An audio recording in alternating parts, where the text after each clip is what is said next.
The soft beeping of the communication system broke the quiet on the bridge of the Thunderchild. Captain Tom Reed looked up from his datapad, his eyes quickly moving to the flashing red light on the main console. Red meant emergency. Red meant trouble. "What is it?" he asked, his voice deep and calm despite the warning signal. Officer Ana Diaz pressed her fingers against her earpiece, her face growing pale as she listened. "Sir, we're getting a distress call. It's coming through the old emergency channel. The one set up for the Lumari." Reed stood up straight. The Lumari were one of the few alien races that had welcomed humans when they first ventured into space. While most of the Galactic Council had feared humans for their strength and endurance, calling them Death Worlders because of the harsh planet they evolved on, the Lumari had offered friendship instead. "Put it on the main screen," Reed ordered. The large view screen at the front of the bridge flickered to life. Static filled the screen at first, then cleared to show the face of a gray-skinned alien. Ambassador Vel of the Lumari looked directly into the camera, his large eyes filled with fear. The image shook as explosions sounded in the background. "This is Ambassador Vel of the Lumari Conclave to any human vessels," the alien said, his voice shaking. "Our colony on Epsilon 9 is under attack by the Ravager Horde. Our defenses are failing. Many civilians are already dead." The image blurred for a moment, then cleared again. Vel moved closer to the camera, lowering his voice. "The Council refuses to help us. They say it is too dangerous. They say we must accept our losses." He looked over his shoulder as another explosion rocked his location. "Please, we have children here. The Ravagers will kill everyone. You are our only hope." The transmission cut out, replaced by static once more. For a long moment, nobody on the bridge spoke. Reed stared at the screen, his jaw tight. The Lumari had stood by humans when no one else would. They had shared medical technology that saved millions of lives. They had fought for humans to be accepted in galactic society, and now they were being left to die. "Get me Fleet Command," Reed said finally. His voice was quiet but filled with determination. "Sir," said Jane Tanner, his executive officer, stepping forward with concern on her face. "The Galactic Council has rules about military intervention. If we send ships to help the Lumari without Council approval, it could cause serious problems. For Earth." Reed turned to face her. "The Council left our people to die during the Proxima Colony massacre. They said it wasn't their problem. And now they're doing the same to the Lumari." He shook his head. "I'm not asking for permission to save our friends, Jane. I'm just letting Command know we're going." Tanner nodded slowly. She understood. Every human in space service remembered the Proxima Colony. Over 4,000 human settlers killed while the Council debated whether to send help. "Communications established with Fleet Command, sir," Diaz announced. The screen changed to show Admiral Bill Foster, his gray hair cut short and his uniform perfectly pressed despite the late hour on Earth. "Reed," Foster said with a nod. "I assume this is about the Lumari distress call. We just received it at headquarters, too." "We're the closest ship, Admiral," Reed said. "With your permission, I'd like to take the Thunderchild to Epsilon 9 immediately." Foster's expression didn't change, but his eyes narrowed slightly. "You know the Council has already issued a non-intervention order. They're classifying this as a border dispute." "It's not a border dispute, sir. It's a massacre." Reed stood straighter. "The Lumari helped us when no one else would. They're calling for help now. We can't turn our backs on them." Foster was quiet for a moment, then he sighed. "The Council representatives are already complaining about the Lumari sending the distress call directly to us. They say it violates protocol." "And what does Earth say, sir?" A small smile touched Foster's lips. "Earth says that under the Mutual Defense Treaty of 2189 between Earth and the Lumari Conclave, we are obligated to respond to any direct request for aid." Reed felt a surge of pride. "Then we're going?" "Not just the Thunderchild, Captain." Foster pressed a button off screen, and a tactical map appeared beside his image. "I'm authorizing a full response fleet. Every ship within 2 jumps of the Epsilon sector is being diverted to your command." Reed studied the map, counting the ship markers moving toward Epsilon 9. 15, 20, 25 ships in total, including the massive dreadnought Relentless. That's a third of our active fleet, sir, Reed said, surprised by the scale of the response. The Ravagers have attacked peaceful colonies 3 times in the past year. Each time the Council has stood by and done nothing. Foster's voice hardened. It's time to show both the Ravagers and the Council that humans protect their allies. Thank you, Admiral. We won't let you down. One more thing, Reed. Foster leaned closer to the screen. The Lumari colony has over 3 million civilians. Get them out safely if you can. But your primary mission is to make sure the Ravagers regret ever hearing the name Lumari, or human. Understood, sir. Read out.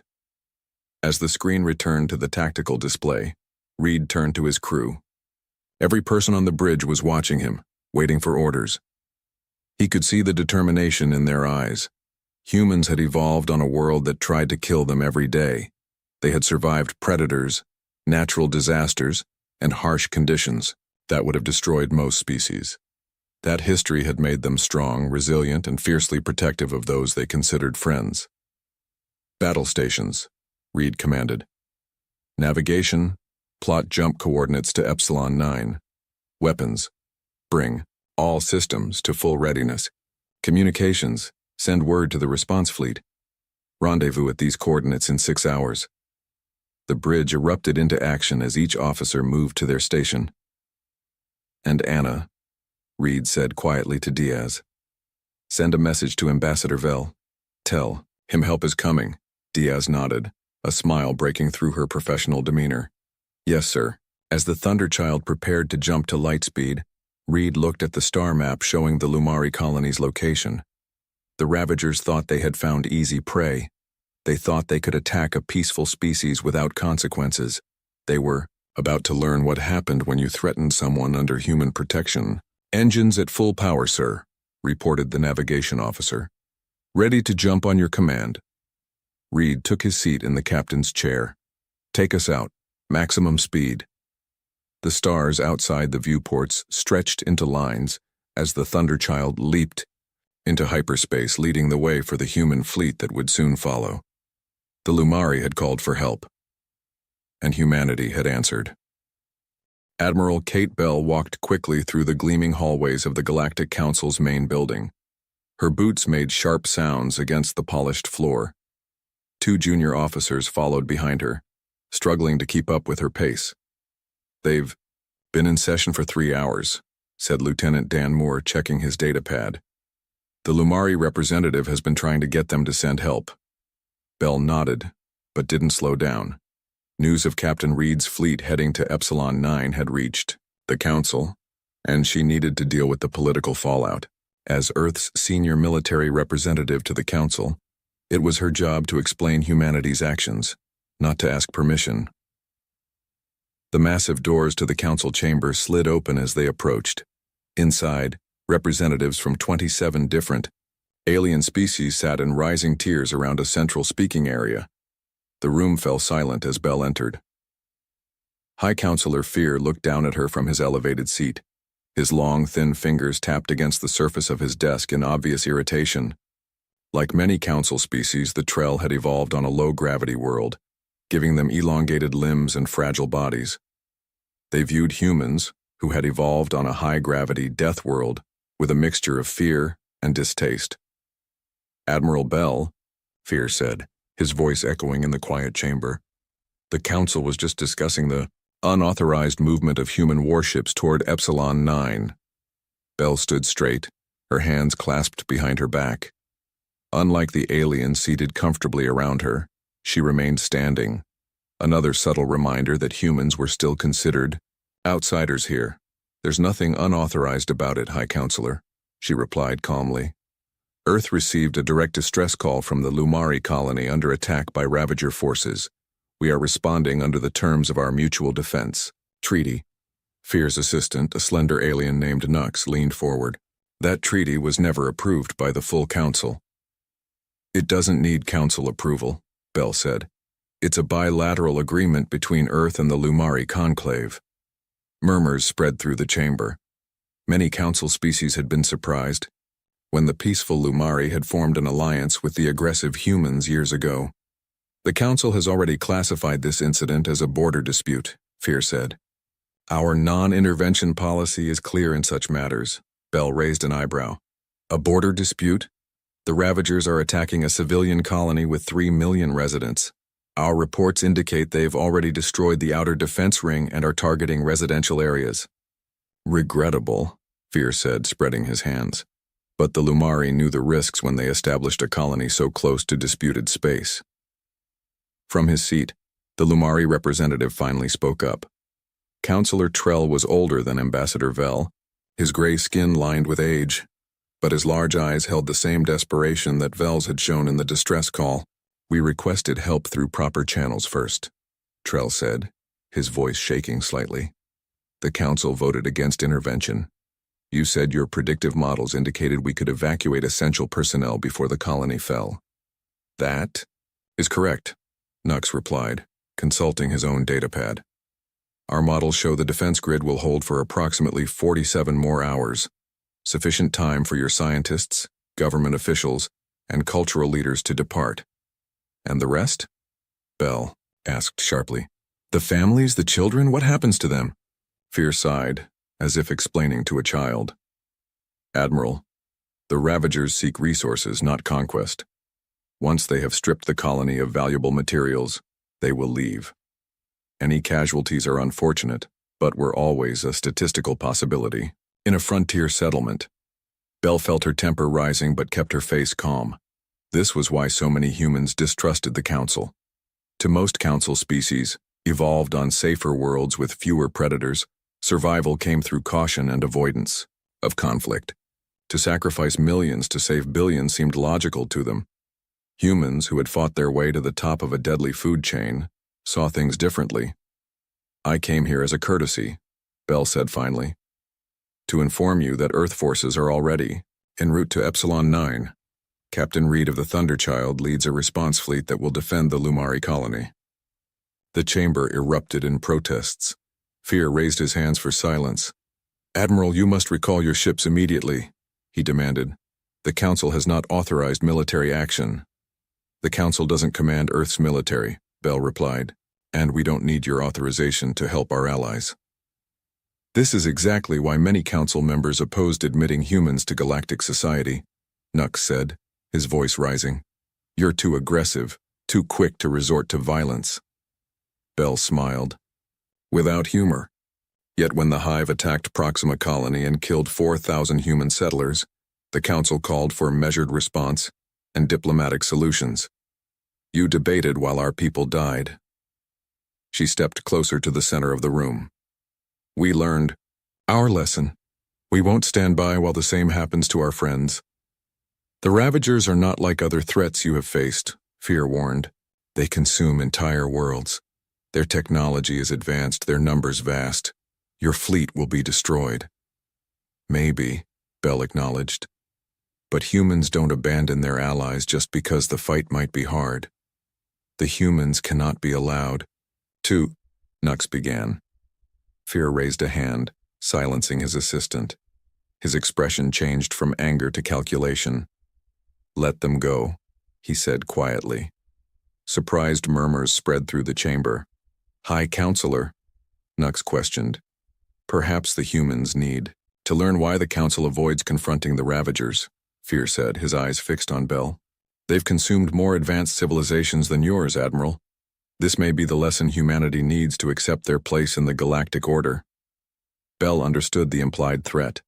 Fear was hoping the human fleet would be destroyed, removing a political problem for the Council and teaching Earth a lesson about interfering in galactic matters. She smiled, genuinely this time. There's something you should understand about humans, Counselor. We evolved on a world that tried to kill us every day. Predators hunted us. Weather tried to freeze or burn us. Diseases attacked us from within. But we didn't just survive. We became the most dangerous species on our planet.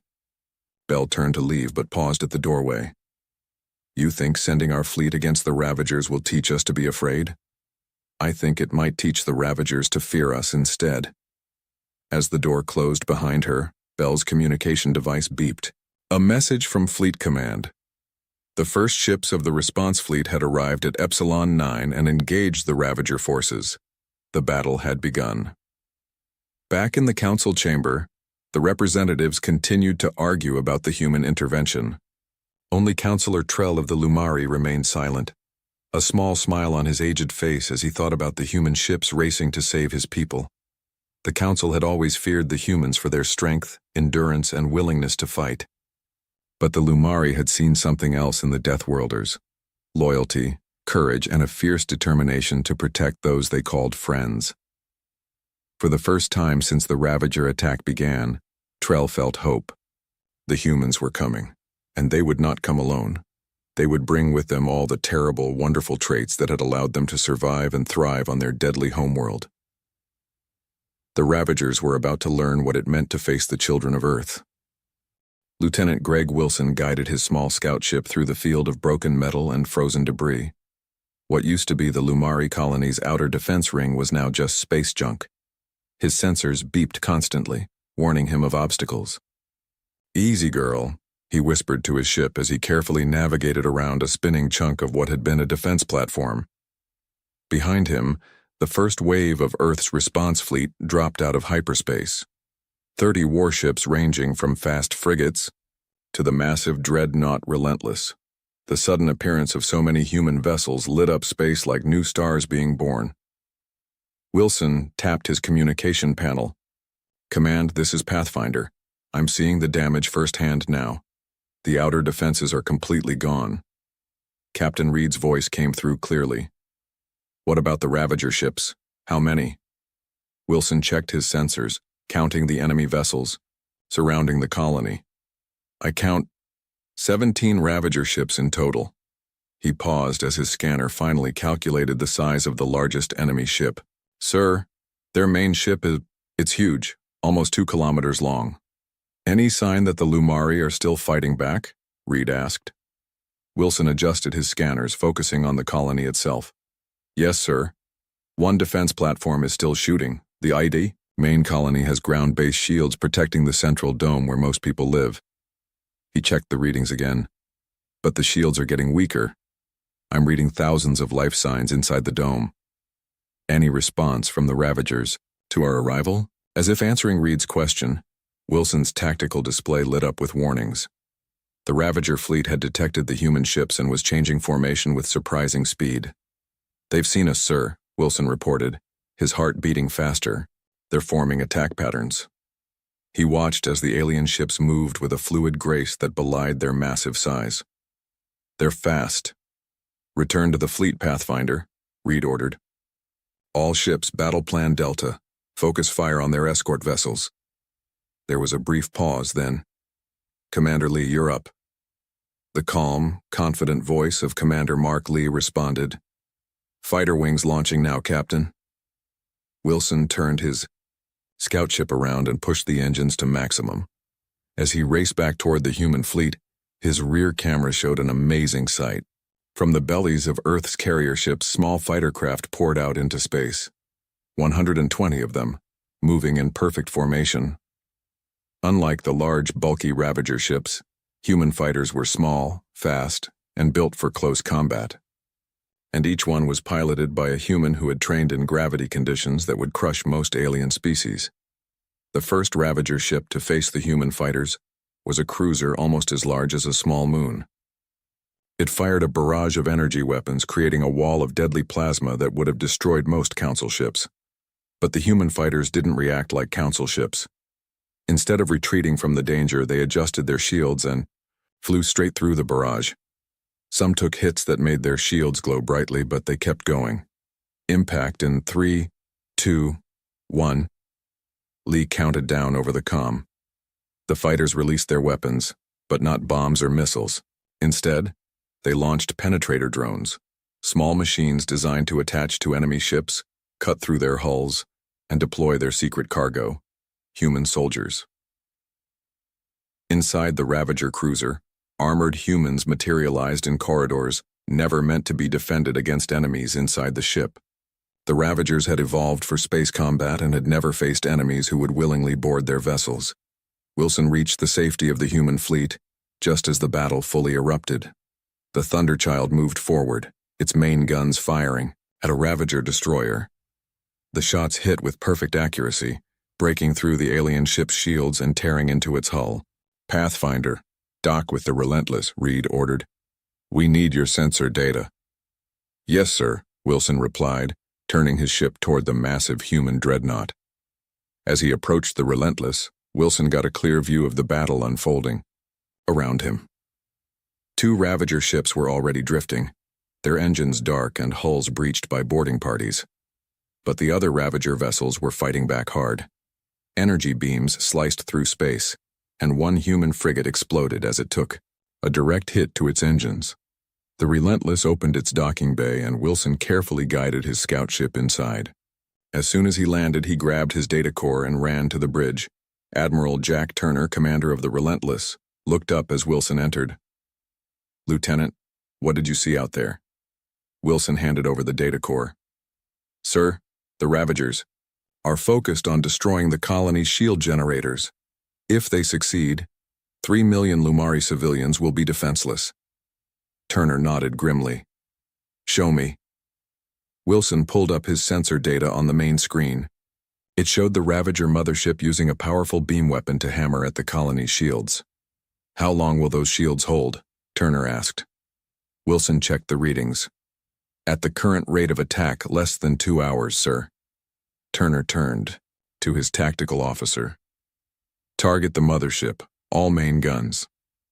"Sir," the tactical officer replied hesitantly, "the mothership is protected by 4 escort vessels. We'd have to get past them first." "Then that's what we'll do," Turner said firmly. He pressed the comm button. "All ships, this is Admiral Turner on the Relentless. Our primary target is now the Ravager mothership. We need to draw fire away from the colony." Captain Reed's voice came through. "Understood, Admiral. The Thunderchild will lead the attack on their left flank." "Fighter Group Alpha reporting," Commander Lee added. "We've disabled 2 enemy vessels and are moving to engage a third." Wilson watched as the tactical display updated, showing the human fleet reorganizing for a direct assault on the Ravager forces. It was bold, perhaps too bold, but humans had always been willing to take risks that other species avoided. On the main view screen, Wilson could see the Lumari colony, its dome shield flickering as it absorbed another blast from the Ravager mothership. Inside that dome were millions of civilians, families with children, elderly, ordinary people who had never expected to be caught in a war. "Sir," Wilson said to Admiral Turner, "the Ravagers have superior numbers and firepower. Can we really stop them?" Turner looked at him with steady eyes. "Lieutenant, throughout human history we've faced enemies who were bigger, stronger, or more numerous, but we're still here." He turned back to the view screen. "We evolved on a world where everything tried to kill us, and we survived by never giving up and never abandoning our own." He smiled grimly. "The Lumari are our friends. That makes them our own." Wilson nodded, understanding. Humans were called Death Worlders because they came from a planet that had shaped them into survivors. Earth's high gravity, deadly predators, extreme weather, and constant challenges had forced humans to become tough, adaptable, and fiercely protective of their communities. Now those traits would be tested against the Ravagers. The Relentless shuddered as its massive engines pushed it forward into battle. Around it, the rest of the human fleet moved in perfect coordination, smaller ships darting between the larger vessels, fighters weaving through enemy fire. "All hands," Turner announced, "prepare for combat. Today we show the galaxy what humans fight for." And with that, the full might of Earth's fleet engaged the Ravager armada, determined to save the people behind those failing shields, or die trying.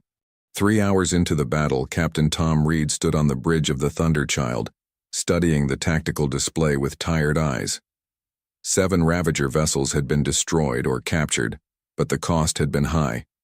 3 human ships were completely lost, and most others, including the Thunderchild, had taken heavy damage. A Ravager energy beam had cut through 2 decks of his ship, killing 27 crew members before emergency systems sealed the breach. The ship's medical bay was full of wounded, and repair teams worked frantically to keep weapons and shields operational. "Sir," called Communications Officer Anna Diaz, her voice breaking through Reed's thoughts. "We're receiving a transmission from the surface. It's Ambassador Vel. Put him through," Reed ordered, straightening his uniform despite his exhaustion. The main screen flickered to life, showing the Lumari ambassador. Vel's normally gray skin looked almost white with exhaustion. Behind him, Reed could see hundreds of Lumari civilians huddled in what appeared to be an underground shelter. Many were children, their large eyes wide with fear. "Captain Reed," Vel said, relief clear in his voice. "Your arrival was unexpected. The Council told us no help would come." "The Council doesn't speak for Earth," Reed replied simply. "We received your call for help. That's all we needed to know." Vel's large eyes blinked rapidly, the Lumari way of showing strong emotion. "Our shields will fail within the hour. There are 30,000 of my people in this shelter alone, and many more in shelters across the colony." "We're working on it, Ambassador," Reed promised. "Hold on a little longer." When the transmission ended, Reed turned to his tactical officer. "Mike, what options do we have?" Lieutenant Mike Lopez gestured to the display, highlighting the massive Ravager mothership that continued to hammer the colony's shields. "That's the problem, sir. The mothership. Our boarding teams can't get through its hull. There's some kind of energy field we haven't seen before. Its weapons outrange ours, and it's still launching smaller ships." "What about the Relentless?" Reed asked, referring to the human dreadnought. Lopez shook his head. "Admiral Turner has his hands full with 3 Ravager heavy cruisers. They can't break away without exposing our flank." Reed studied the display silently, weighing their options. Finally, he said, "Get me Commander Lee." When Mark Lee's face appeared on screen, Reed could see smoke and sparking electronics behind him. The fighter commander's face was streaked with sweat and grime. "Your status, Commander?" Reed asked. "Lost 37 fighters," Lee reported grimly. "Another 40 damaged but still flying. We're making a difference, Captain, but not fast enough." Reed nodded, having already reached the same conclusion. "I need your best pilots for a special mission. We're going to attempt a core insertion." Lee's eyes widened. The maneuver had only been theoretical, using a carrier's jump drive to teleport directly inside an enemy vessel's shields, deploying fighters internally before the carrier ship itself was torn apart by the spatial distortion. "That's a one-way trip for the carrier, sir," Lee said carefully. "I know," Reed replied. "I'll be piloting it myself." "With respect, Captain, the Thunderchild is already badly damaged, Commander," Reed interrupted. "And I need you to take command of the fleet when I'm gone." His expression softened slightly. "This is why we're out here, Mark. To make the difference no one else will." As they began planning the desperate maneuver, a new alert sounded. Lopez looked up from his console in shock. "Sir, hyperspace signatures. Dozens of them. We have incoming vessels." Reed tensed, expecting reinforcements for the Ravager fleet. Instead, the tactical display filled with new ship designations, vessels of designs he had never seen before. Diaz's console lit up with incoming transmissions. "Receiving broadcast from the lead vessel, sir. Audio only." "Put it through," Reed ordered. A deep, rumbling voice filled the bridge. "Human fleet, this is War Chief Gorn of the Crex Imperium. We have monitored your battle. You fight with honor against our ancient enemy. The Ravagers have preyed upon weaker species for too long. Today they face both Death World species together." Reed exchanged surprised glances with his officers. The Crex, a notoriously isolationist species from another Death World, were considered little more than a myth by many. Like humans, they had evolved on a planet with high gravity and dangerous conditions, but they had avoided joining the Galactic Council and rarely interacted with other species. "War Chief Gorn," Reed replied, "we welcome your assistance." "Stand ready, humans," Gorn responded. "The Crex will demonstrate why the Ravagers have avoided our space for 1,000 years." Reed watched in amazement as the Crex fleet moved into battle formation. Their ships were unlike any he had seen before, heavily armored with shapes that reminded him of ancient Earth sea predators. They moved with surprising speed for their size, accelerating toward the Ravager forces. The Ravager, Mothership immediately shifted its attack, turning its main weapons away from the colony and toward the new threat. Beams of energy lashed out at the lead Krex vessels, but instead of evading, the Krex ships absorbed the attacks. Their hulls glowed red-hot but remained intact. Then they returned fire. From the front of each Krex battleship, a weapon unlike any Reed had seen before activated, it didn't fire energy or projectiles. Instead, it created what looked like a tear in space itself, a controlled singularity that pulled everything toward it with unstoppable force. The smaller Ravager ships near the effect were drawn in instantly, crushed into nothing as they hit the event horizon. Even the massive mothership began to move sideways, dragged toward the gravitational weapon. "By all that's holy," whispered Lopez. "They're using black hole technology." Reed had heard theories about such weapons but had never imagined seeing them in action. The Krex had clearly evolved beyond even Earth's advanced technology in some areas. "All ships," Reed commanded, seizing the opportunity. "Focus fire on the mothership's engines while it's distracted. Boarding teams stand by. If they lose power, their internal defenses might drop too." The battle shifted dramatically as human and Krex forces coordinated their attacks. The human ships targeted specific vulnerabilities, while the Krex vessels used their gravitational weapons to herd the Ravagers into killing zones. On the colony surface, the shield finally flickered and died, but it no longer mattered. The Ravager mothership was now fully engaged with the combined Deathworlder fleet, unable to continue its attack on the civilians below. "Captain," Diaz called out, "incoming transmission from War Chief Gorn. He's requesting to speak with you directly." The main screen changed to show a Krex for the first time. Gorn was massive, with thick armored skin and 4 powerful arms. His head was protected by natural bony plates and his eyes glowed with an inner light that spoke of both intelligence and ancient power. "Captain Reed," Gorn rumbled. "My science teams have analyzed the mothership's defenses. We can breach them, but we need a precise strike at these coordinates." A data stream appeared on Reed's tactical display, showing a weakness in the Ravager vessel's shield matrix. "We can hit that," Reed confirmed, "but our weapons may not be powerful enough to break through completely." Gorn's mouth stretched in, what might have been a smile, revealing rows of sharp teeth. "That is why we will strike together. Your precision, our power." He paused. "The galaxy has whispered of humans, the new Deathworlders who challenged the Council's ways. Now we see the truth of these whispers." Reed nodded. "And we've heard legends of the Krex. It seems both our species understand what the Council never has, that sometimes you must fight to protect others. Prepare your vessels, human," Gorn said. "Together we end the Ravager threat today." As the transmission ended, Reed looked around at his crew. Exhausted but determined, they awaited his orders. He thought of the Lumari civilians huddled in their shelters, of Ambassador Vel's desperate plea for help, and of the Council's cold calculation that had written off millions of lives. "All ships," Reed commanded, "form up with the Krex fleet. Target these coordinates on the mothership.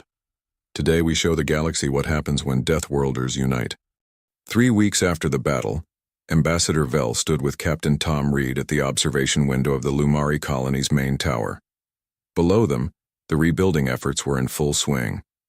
Earth construction crews worked alongside Krex engineers, their different methods combining in unexpected but effective ways. The colony, which had nearly been destroyed, was coming back to life. New buildings rose where damaged ones had stood. Parks that had been burning just weeks ago were green again. And most importantly, Lumari children played freely, no longer hiding in underground shelters. "The Council has formally censured Earth for military intervention," Vel said quietly. "They're threatening trade sanctions against your people." Reed shrugged, unconcerned. "Let them. Public opinion across 17 star systems is running in our favor. Even some Council species are questioning the non-intervention policy after seeing what happened here." In the distance, a Krex battlecruiser hung in orbit alongside human vessels. The unlikely alliance had crushed the Ravager fleet. The Krex's gravitational weapons combined with human tactical flexibility had proven unstoppable. The Ravager mothership had been captured rather than destroyed, its technology now being studied by scientists from both Deathworld species. War Chief Gorn has proposed a formal alliance, Vel continued. Not just with humans, but with the Lumari as well, a mutual defense pact outside Council control. The Deathworld Accord, Reed nodded. My government is very interested in the idea. Vel turned his large eyes toward Reed. My people are not warriors, Captain. We never have been. But we understand now that the galaxy needs both healers and protectors. He gestured to where Lumari medical teams treated injured humans and Kreks. Perhaps that is why we were drawn to your species from the beginning. Reed watched as a group of human children, evacuees from a nearby outpost, played with Lumari youngsters under the watchful eye of a Kreks guardian. The massive, armored alien seemed puzzled, but pleased by the children's games. The Ravagers have retreated to their home systems for now, Reed said. But intelligence suggests they're just regrouping. They'll be back, possibly with greater numbers. And when they return? Vel asked. Reed smiled grimly. They'll find that Deathworlders protect what's theirs, and now that includes you. In a large meeting room beneath the tower, representatives from Earth, the Kreks Imperium, and 12 previously neutral species gathered around a table. Admiral Kate Bell led the human delegation, still wearing her formal uniform despite the Council's censure. The non-intervention policy has failed, she said, addressing the group. It has allowed aggressive species like the Ravagers to prey on peaceful worlds while the Council debates and does nothing. War Chief Gorn nodded, his massive form making the chair beneath him creak. The Kreks withdrew from galactic politics centuries ago for this very reason. We saw the Council's weakness. Their fear of conflict leads only to greater suffering. A representative from the Tellarites, one of the neutral species, spoke up. We have always followed the Council's guidance, but after seeing them abandon the Lumari, she shook her head. We can no longer trust them with our security. Bell spread a digital map across the table, showing known Ravager movements. They're regrouping, but they've lost nearly a third of their fleet. This is our opportunity to form a defensive alliance that can actually protect its members. How would this alliance work? Asked another representative. The Council will oppose it. They might even cut off trade with any who join. Gorn's deep laugh rumbled through the room. The Council needs resources that only Deathworld species can provide. The humans' heavy metals from their high-gravity mining colonies. The biological compounds only the Kreks can synthesize. He showed his sharp teeth in what might have been a smile. They will protest, but they will trade. We're not proposing replacing the Council, Bell clarified. We're creating a defensive alliance to do what the Council won't. Protect vulnerable worlds from aggressors. The representatives nodded, many with relief on their faces. For too long, smaller species had been caught between powerful aggressors, and a Council unwilling to take action. The Deathworld Accord, Bell continued, will be founded on a simple principle. An attack on one member is an attack on all. No more abandoned colonies. No more acceptable losses. As the meeting continued, the details of the new alliance took shape. Earth would provide its fast response fleets and tactical expertise. The Kreks would contribute their advanced weapons, technology, and planetary defense systems. The Lumari offered their medical knowledge and diplomatic connections. Each species, large or small, would bring their unique strengths. That evening, Captain Reed found himself on the observation deck again, watching the stars appear as darkness fell. Admiral Bell joined him, looking tired but satisfied after the day's negotiations. It's official, she told him. 14 species have signed the preliminary agreement. The Deathworld Accord will be formalized within a month. Reed nodded, feeling the weight of what they had accomplished. The Council representatives? Left in protest, Bell smiled. But 3 Council species have quietly requested observer status. At our next meeting, they're starting to see which way the wind is blowing. Together they looked out at the stars, where human and Krek ships patrolled side by side. You know, Bell said thoughtfully, for all their fear of Deathworlders, the Council never understood what makes us different. What's that? Reed asked. Growing up on dangerous worlds didn't just make us physically stronger. It taught us that survival depends on protecting each other. She gestured to the rebuilt colony below. The Council sees risk and pulls back.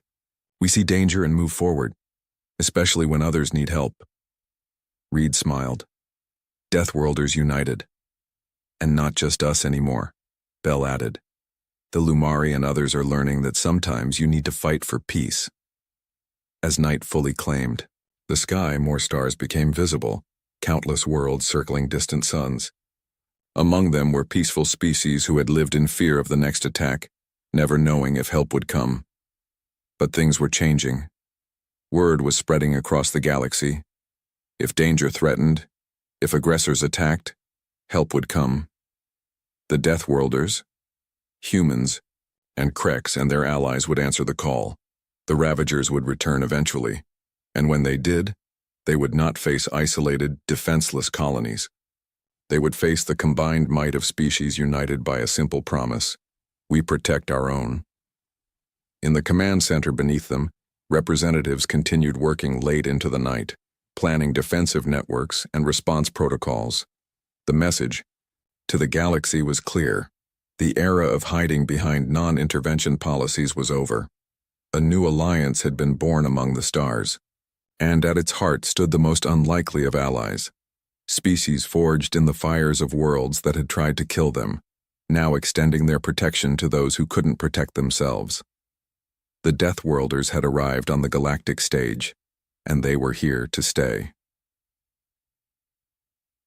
The end.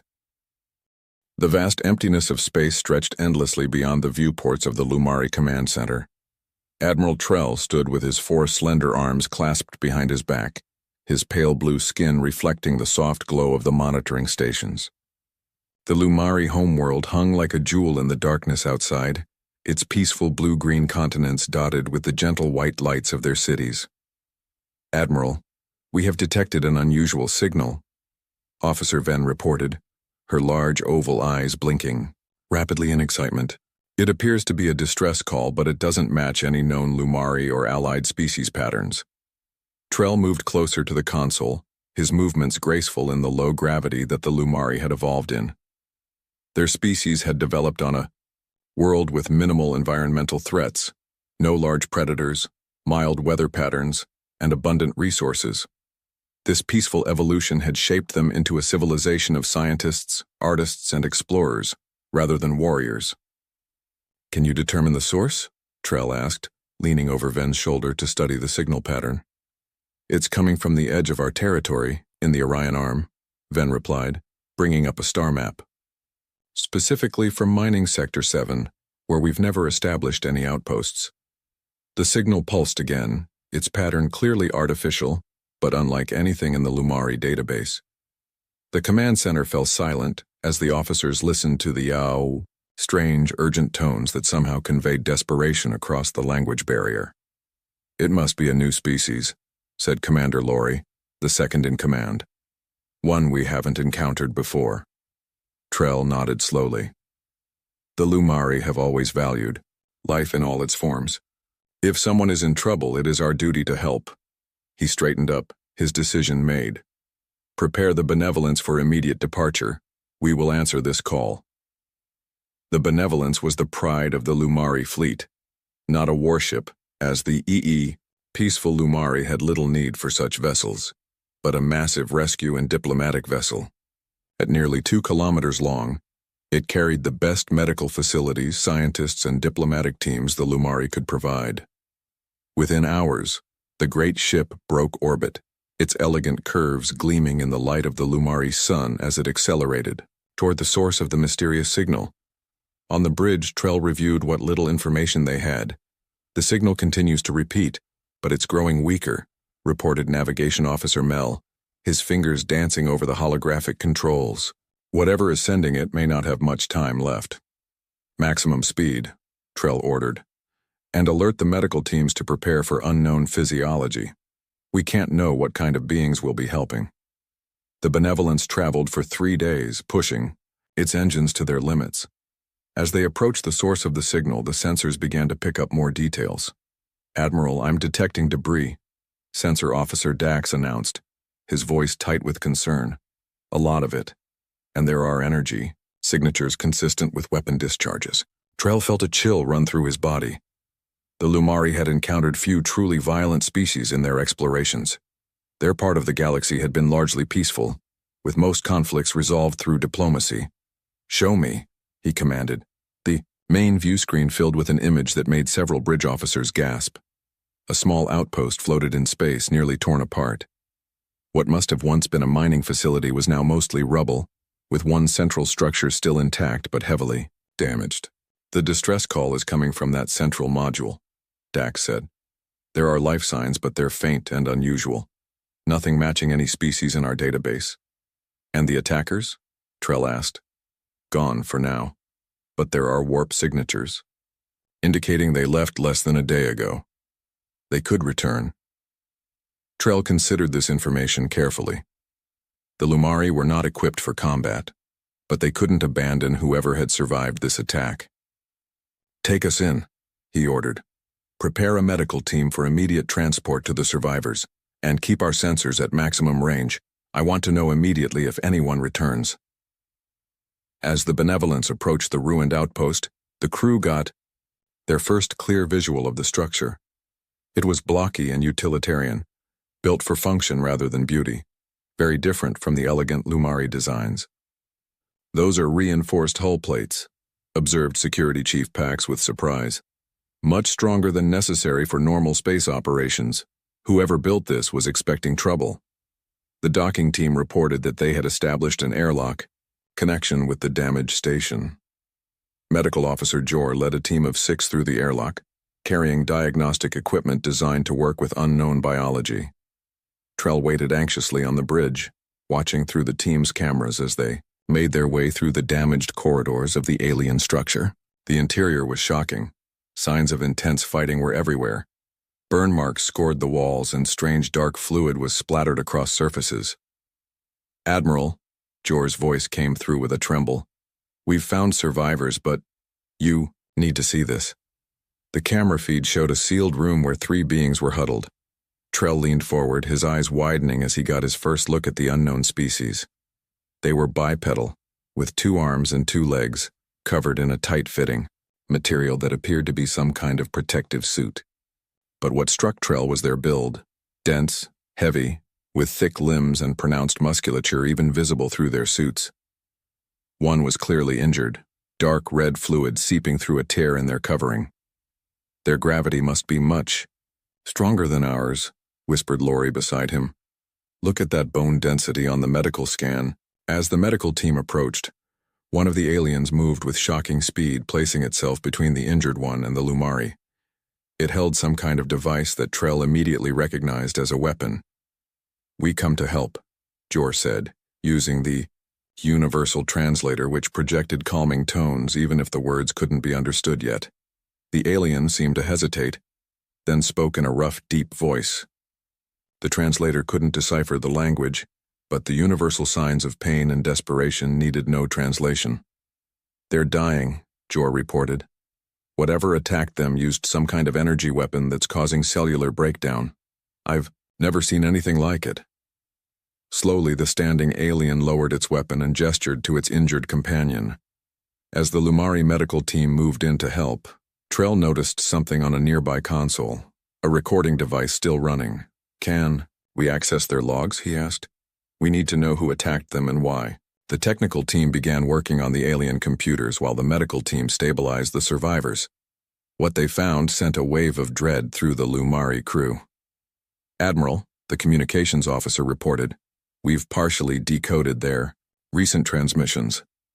They were attacked by a species called the Vex, raiders who have been targeting mining operations in this sector. And these beings call themselves humans. They appear to be from a planet called Earth, and according to their logs, they believed they were alone in the galaxy until now." Trell looked back at the screen showing the humans. Creatures evolved on a world that must be unimaginably harsh compared to the gentle Lumari homeworld. A world that had shaped them into beings built for survival at any cost. First contact was never supposed to happen like this, Trell murmured. Not with us finding them dying after an attack. Before anyone could respond, the ship's alarms blared to life. Admiral, shouted Dax from the sensor station. Multiple ships just dropped out of warp. They matched the warp signatures of the attackers. On the main screen, a fleet of angular, predatory vessels appeared, weapons already powering up. The peaceful Lumari rescue mission had just become something far more dangerous, and the consequences of this encounter would soon echo across the stars. The bridge of the Benevolence erupted into chaos as alarm systems flashed warnings across every screen. Admiral Trell's 4 arms moved quickly over the command console, his normally calm demeanor replaced with urgent focus. Incoming vessels identified as Vex Raiders, reported Officer Dax, her voice tight with fear. 6 ships heavily armed. They've locked weapons on both us and the human outpost. Raise shields, Trell ordered, though he knew the Lumari defensive systems were designed for protection against space debris and radiation, not military-grade weapons. Open a communication channel. Before the communications officer could comply, the first volley of Vex weapons fire streaked across space. The Benevolence shuddered violently as energy beams struck its hull, alarms wailing as systems began to fail. "Shields at 40%, cried a technician. "They're targeting our engines." In the damaged human outpost, Medical Officer Jor and his team froze as the structure around them trembled under renewed attack. The injured human they'd been treating suddenly grabbed Jor's arm with surprising strength. "They're back," the human rasped in a language the translator was just beginning to process. "The Vex, you need to run." The tallest human, who had introduced himself as Captain Reed, pulled himself to his feet. Despite serious injuries, he moved with purpose toward a communications panel. The Lumari medical team watched in shock as Reed slammed his fist against the panel when it didn't respond quickly enough, breaking his own skin without seeming to notice the pain. "Your ship won't survive," Reed told Jor, blood trickling down his hand. "The Vex will tear it apart. You shouldn't have come." On the Benevolence, Trell watched in horror as 2 Vex ships broke formation and headed directly for the human outpost. "They're going to finish what they started," Commander Lori whispered. "We can't stop them." Trell's communicator suddenly crackled to life with Jor's panicked voice. "Admiral, the humans are... I don't know how to describe this. They're preparing to fight."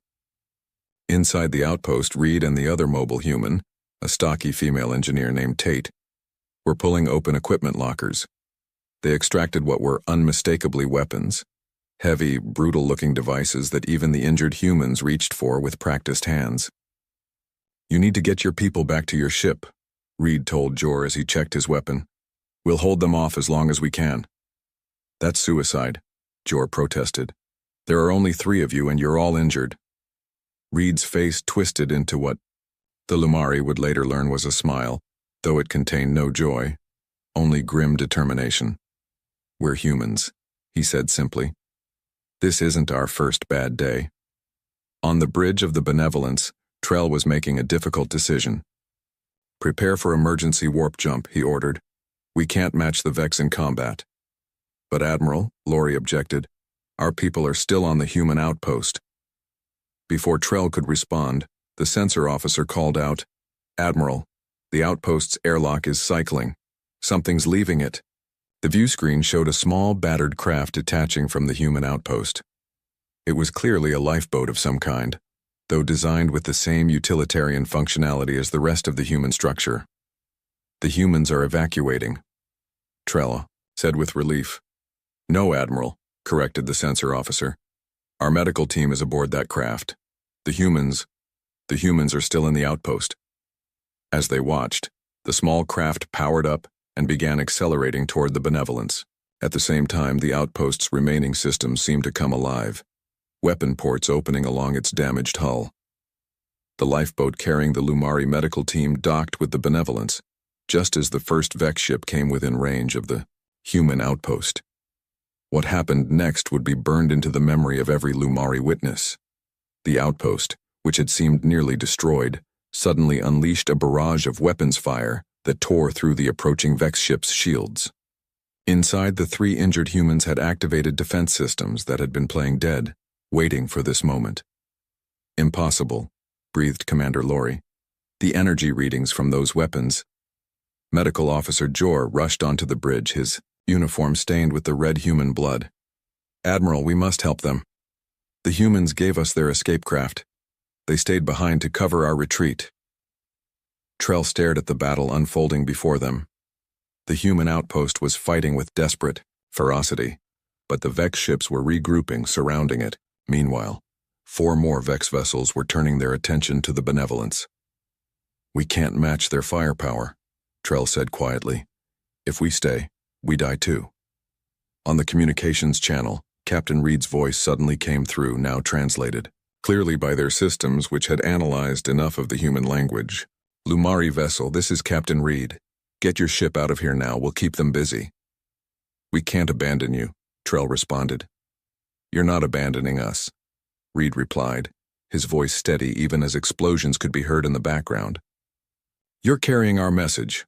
I'm transmitting a data packet to you now, coordinates for Earth. Tell them what happened here. Tell them about the Vex, and about you. The data transfer alert flashed on the Lumari communications console, a massive burst of information pouring into their systems. Star charts, language files, historical records, and a single encrypted message addressed to Earth Defense Command. On the screen, they could see Reed and his crew continuing to fight. The humans moved with shocking speed and coordination, despite their injuries, using their station systems and their personal weapons with deadly efficiency. One Vex ship was already crippled, drifting with massive hull breaches. How are they still fighting? Whispered a Lumari officer. Their life signs indicated severe trauma. Jor shook his head in wonder and horror. Their biology is unlike anything I've seen. Redundant systems, accelerated healing, pain suppression capabilities that seem almost designed for combat. They're continuing to function with injuries that would have killed any Lumari instantly. The Vex pressed their attack, concentrating fire on the human outpost. Parts of the structure began to break apart under the assault. Admiral, the communications officer called out. Captain Reed is hailing us again. Reed's face appeared on screen, blood streaking one side. Behind him, the human engineer Tate was dragging their injured companion to a defensible position, showing strength that seemed impossible given her size. Our reactor's going critical, Reed said calmly. We're going to make it count. Get that message to Earth. They need to know what's out here. Trell wanted to protest, to offer some alternative, but he recognized the resolve in the human's eyes. This was a being evolved for survival, making a calculated decision. We will deliver your message, Trell promised. Your sacrifice will not be forgotten. Reed nodded once, then the transmission cut off. Moments later, sensors detected a massive power surge from the human outpost. They're overloading their reactor, the science officer realized. It's going to... The view screen flared blindingly white as the human outpost exploded with force far beyond what its size should have allowed. The blast engulfed 3 Vex ships caught in close proximity, destroying one outright and crippling the others. Emergency warp now, Trell ordered. As the Benevolence leapt into warp, its sensors recorded the final moments of the first contact between Lumari and humans. Not a peaceful exchange of knowledge as the Lumari had always hoped first contact would be, but a desperate battle ending in sacrifice. In the sudden quiet of warp space, the Lumari crew gathered around the data the humans had sent. Images of a blue-green world much like their own, but with nearly twice the gravity. Records of a species that had evolved through constant challenge. Predators, natural disasters, war. They're Deathworlders, Jor said softly, using a term from old Lumari fiction about hypothetical beings from harsh planets. And they just saved our lives. Trell stared at the encrypted message meant for Earth, wondering what response it would bring when delivered. He had a feeling the galaxy was about to change forever. General Marcus Hayes stood at the window of Earth Defense Command headquarters, looking out at the gleaming towers of New Washington. 50 years of peace had transformed humanity's capital into a marvel of engineering and art. The scars of the last global conflict were long healed, covered by parks and monuments to unity.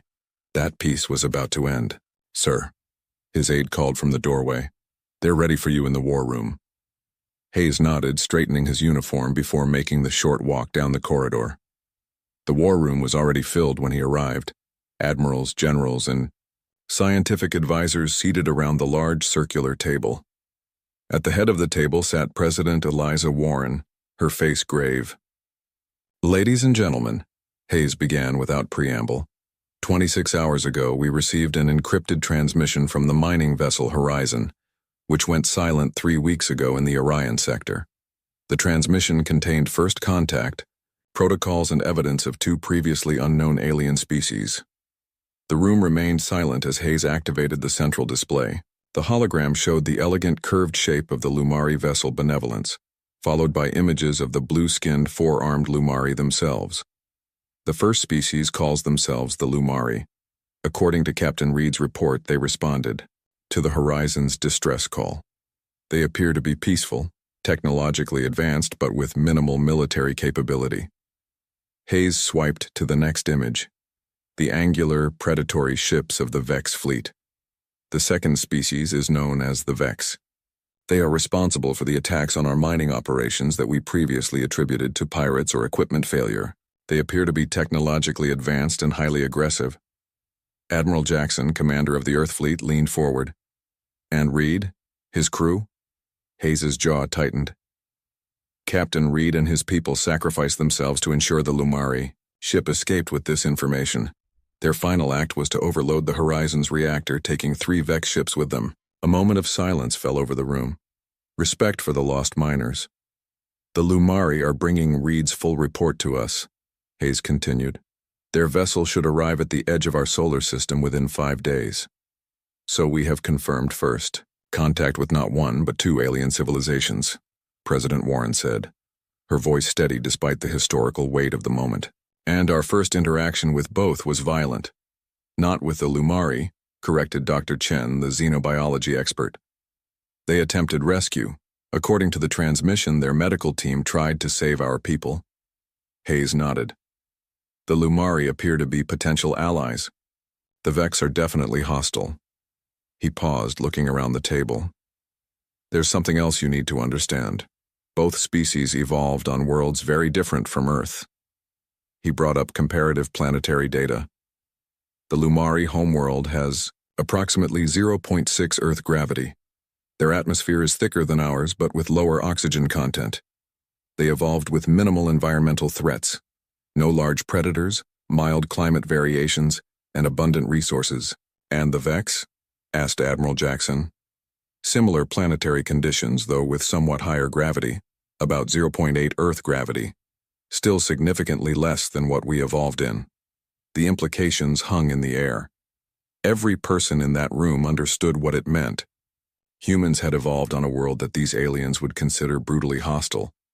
Higher gravity, extreme weather patterns, diverse predators, and scarce resources that drove competition and conflict.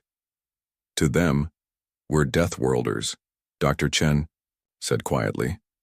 Beings evolved in conditions they would consider lethal. Admiral Jackson stood up, her decision made. "We need to deploy the fleet. If these Vex have been attacking our mining operations, they'll eventually trace them back to Earth. We need to be ready." "I agree," President Warren said. "General Hayes, prepare all Earth Defense Forces. Admiral Jackson, I'm authorizing the deployment of the entire First Fleet to escort the Lumari vessel and establish a defensive perimeter." As the meeting continued, laying out humanity's response to this new reality, the Lumari ship Benevolence was making its careful way toward the Sol system. On its bridge, Admiral Trell reviewed the data they'd gathered about the humans with growing concern. His scientific team had been analyzing the information transmitted by Captain Reed, supplemented by what they'd observed firsthand. "It's almost unbelievable," said Science Officer Wren, displaying human biological data. "Their muscle density is nearly 3 times ours. Their bones would be considered pathologically dense by our standards. And their cardiovascular system," she shook her head in wonder, "it's built for sustained high-output performance." "Their planet?" Trell asked. "A death world by any Lumari definition," Wren confirmed. "High gravity, extreme temperature variations, aggressive fauna, and frequent natural disasters. Their historical records show constant adaptation to these threats. Medical Officer Jor, still shaken by his encounter with the humans, added, "Their medical technology focuses heavily on trauma treatment, and their bodies show evidence of evolved rapid healing and redundant systems. They can survive injuries that would be instantly fatal to us." Commander Lori, who had been studying human history files, looked up from her console. "Admiral, you need to see their military capabilities." The display showed Earth's defense fleet, sleek, powerful vessels bristling with weapons far more advanced than anything the Lumari had developed for their peaceful exploration ships.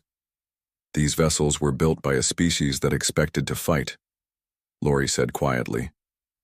And their history, constant warfare between their own factions until relatively recently. They've been fighting each other for thousands of years. Trell absorbed this information with growing unease. The humans had saved them, yes. But what kind of species would Earth send in response to the news that their people had been killed? "We are approaching their outer defense perimeter," Navigation Officer Mel reported. "Their automated systems are hailing us. Respond with the recognition codes Captain Reed provided," Trell ordered, "and prepare the diplomatic team. We must ensure the humans understand we come in peace." The Benevolence transmitted the codes and continued its approach toward the human solar system. Within hours, their long-range sensors detected multiple warp signatures. "Admiral," called Dax from the sensor station. "Multiple vessels approaching at high speed." The view screen displayed the incoming ships. 20 human warships moving in precise formation, their design both beautiful and threatening, with clean lines that did nothing to hide their military purpose. "They're hailing us," reported the communications officer. The screen changed to show a human female in a dark uniform adorned with symbols of rank. Her face showed none of the fear the Lumari felt, only determination and controlled strength. "Lumari Vessel Benevolence. This is Admiral Jackson of the United Earth Fleet," the human said, her words now easily translated by the Lumari systems. "On behalf of humanity, I thank you for bringing us Captain Reed's final message. We've come to escort you safely to Earth." "Thank you, Admiral," Trell replied. "We are grateful for your protection." Jackson's expression remained neutral. "Our sensors detect evidence of weapons fire on your hull. Were you pursued after leaving the horizon?" "No, Admiral," Trell explained. "The Vex attacked us, but Captain Reed's final action allowed us to escape." Jackson nodded once, her eyes hardening. "I see. Then after we've safely delivered you to Earth, we have other business to attend to." As the transmission ended, Trell looked at the fleet of human warships now surrounding the Benevolence. The vessels moved with precision that spoke of extensive training and experience. "They're going to war," Commander Lori whispered. "Aren't they?" "Yes," Trell replied, watching the deadly grace of the human ships. "I believe they are, and may the stars help."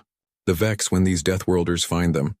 Behind the Benevolence, more warp signatures flared as additional human vessels arrived, transports carrying Marines, support ships, and heavy combat vessels. Earth was mobilizing its forces with shocking speed, the full might of a species, evolved to survive the unsurvivable, now focused on a single purpose. The human response had begun. The skies above Lumari Prime filled with the angular shapes of Vex warships, their dark hulls blocking the gentle light of the planet's twin suns. In the capital city of Luminara, citizens looked up in confusion and growing fear as unfamiliar vessels descended through the clouds. Defense Minister Zinn burst into the Chamber of Elders, interrupting the peaceful deliberations of the Lumari's governing council. "We are under attack," Zinn announced, his voice cracking with panic. "Vex raiders have bypassed our outer system defenses. Over 30 warships are entering our atmosphere." Elder Tav, the head of the council, rose from her seat, her aged face lined with disbelief. "How is this possible? The Vex have never ventured this far into civilized space." "We believe they followed the warp trail of the Benevolence," Zinn explained, bringing up a tactical display showing the Vex fleet deployment. "Our defenses are overwhelmed. We have less than an hour before they reach the capital." The Lumari had maintained a minimal defense force for centuries, their peaceful civilization having little need for military might in their isolated region of space. Now, that choice seemed catastrophically naive. Evacuate the civilian population to the underground shelters, Elder Tav ordered, and send a distress call to all allied worlds. Already done, Zin replied grimly, but our closest allies are days away at maximum warp. We stand alone. In orbit above Lumari Prime, Commander Krall of the Vex fleet watched with satisfaction as his ships moved into position. The bridge of his flagship, Devastator, hummed with the sounds of weapons powering up. The Lumari defenses are negligible, reported his tactical officer. Their planetary shield is designed for meteor protection, not military assault. Begin the attack, Krall ordered. I want their major cities secured within 6 hours. The Lumari have harbored our enemies and must learn the consequences. The Vex had tracked the Benevolence's warp signature to Earth, discovering the existence of humans, a potentially dangerous species based on the battle at the mining outpost. Now they intended to use the Lumari homeworld as a forward base for their eventual campaign against this new threat. The first Vex weapons fire streaked through Lumari Prime's atmosphere, targeting communication arrays and defense installations. The planet's thin defensive screen collapsed within minutes, allowing Vex landing craft to descend toward major population centers.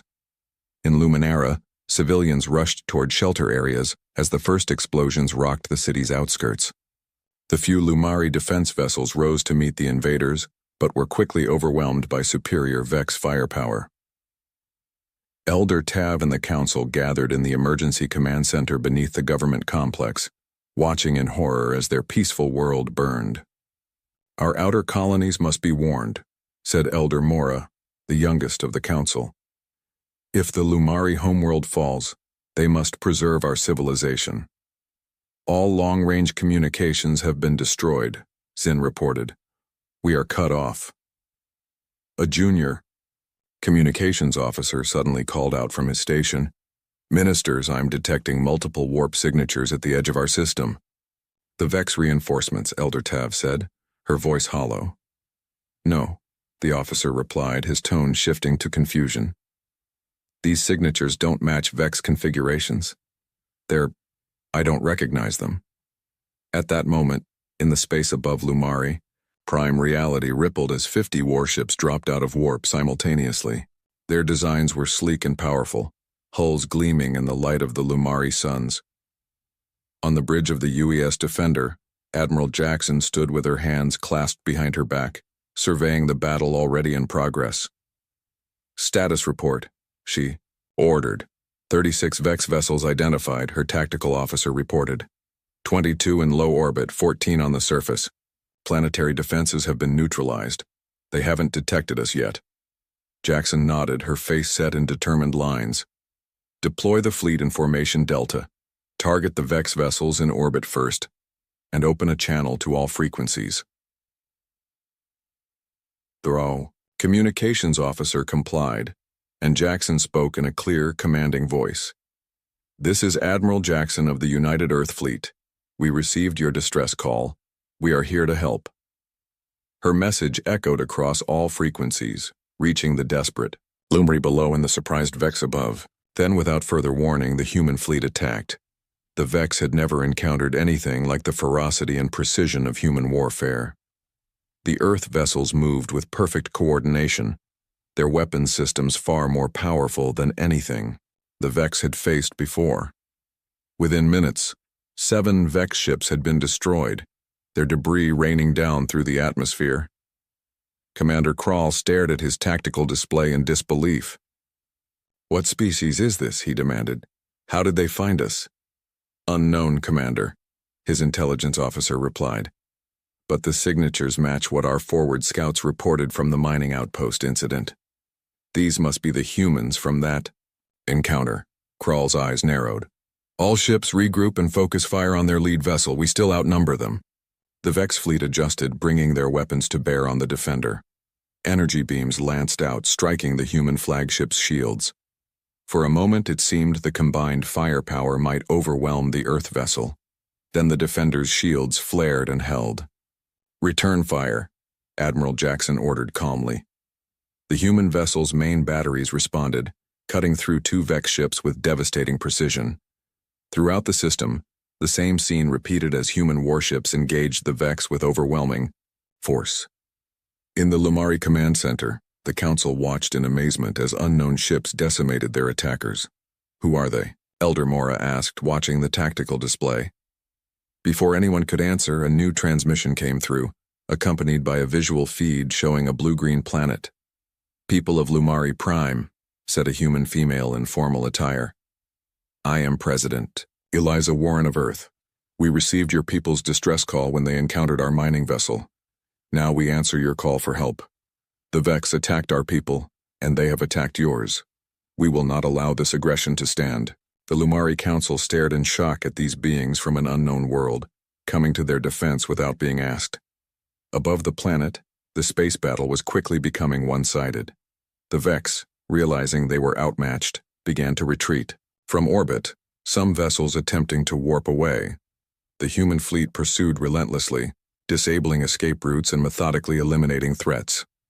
Admiral, reported the Defender's tactical officer, 14 Vex ships have landed troops in major Lumari cities. They've established ground positions. Jackson nodded. Deploy the Marines. Priority is civilian protection. Throughout the Lumari capital, the ground shook as human dropships descended through the atmosphere. They landed in parks and wide boulevards, doors opening to reveal figures that would forever change how the Lumari viewed the universe. Human Marines in powered combat armor emerged, each standing nearly twice as tall as a Lumari in their mechanized suits. They moved with shocking speed despite their size, weapons at the ready as they pushed toward Vex positions. From a rooftop near the government complex, Elder Mora watched as a squad of human soldiers engaged a Vex patrol that had been rounding up civilians. The humans moved with coordination that seemed impossible, flanking the Vex and drawing fire away from cowering Lumari families. One human soldier was hit by Vex weapons fire, the energy blast knocking him backward. To Mora's astonishment, the human rose again, the armor scorched but still functional, and continued fighting without hesitation. They're unstoppable, whispered a Lumari defender beside her. Across the city, the same scene played out as human forces pushed the Vex back. The invaders, who had expected to face only the peaceful Lumari, found themselves hunted by beings who moved faster, hit harder, and refused to stay down when injured. By nightfall, the Vex ground forces were in full retreat, trying desperately to reach their few remaining ships. The skies above Lumari Prime, once filled with Vex vessels, now held only the watchful presence of the Earth fleet. In the central plaza of Luminara, Admiral Jackson met with the Lumari Council, the first formal contact between the two species. Elder Tav approached the human admiral slowly, still processing the events of the day. You saved our world, Tav said simply. Why would you risk your people for those you never met? Jackson looked at the destruction around them, then back to the Elder. Because we heard your call, she replied. And on Earth we answer when someone needs help.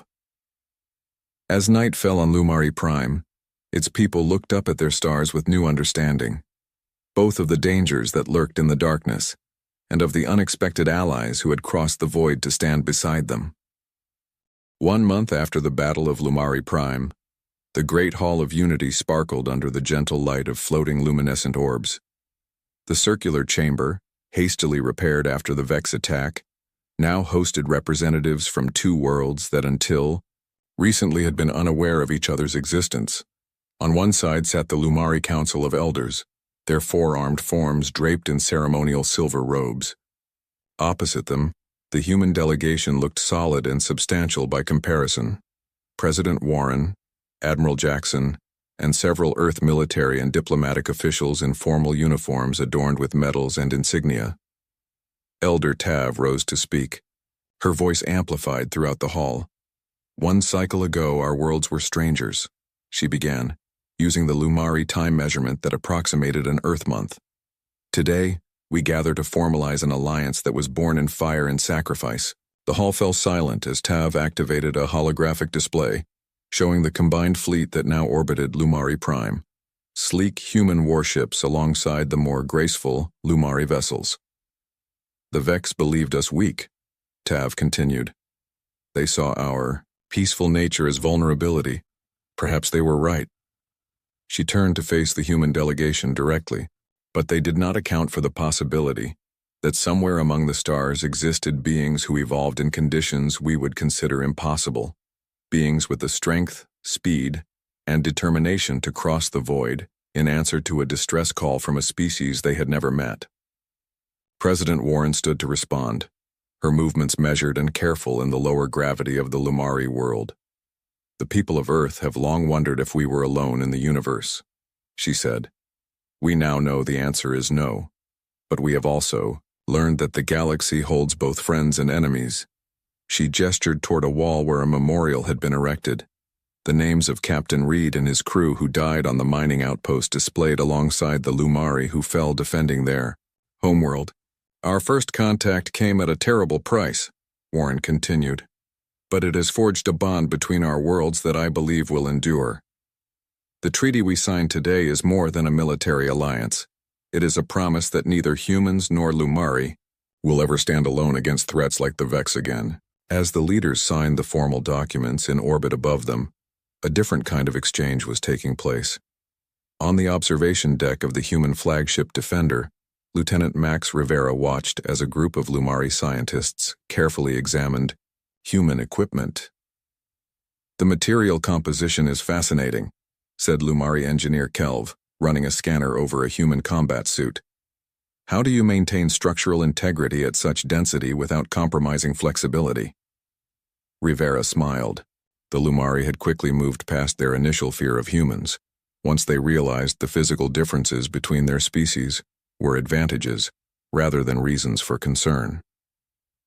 Carbon fiber weave reinforced with nanoscale impact distributors, he explained. It's designed to take hits that would normally shatter bone, then redirect and disperse the energy. Kelv looked up, large eyes blinking in what Rivera had learned was an expression of amazement. You evolved expecting to be struck with such force regularly? Not exactly, Rivera replied. But when your planet has twice the gravity of Lumari, prime with larger predators and more extreme weather, your body adapts. The suit just enhances what's already there. Across the ship, similar exchanges were happening as the two species learned from each other. Lumari medical technology, focused on prevention and gentle healing, complemented human trauma treatment advancements.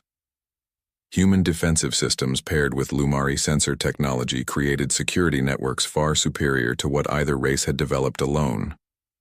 Meanwhile, at the edge of Lumari space, a battered Vex scout ship limped toward the remnants of their once proud fleet. Commander Krall had survived the battle, though his left arm had been replaced with a cybernetic prosthesis after a human Marine's weapon tore through his ship's command center. Report, ordered Fleetmaster Gorn as Krall entered the command chamber of their hidden base. Total defeat, Krall stated bluntly. Of our 36 vessels that attacked Lumari Prime, only 7 escaped. The humans. He paused, searching for words.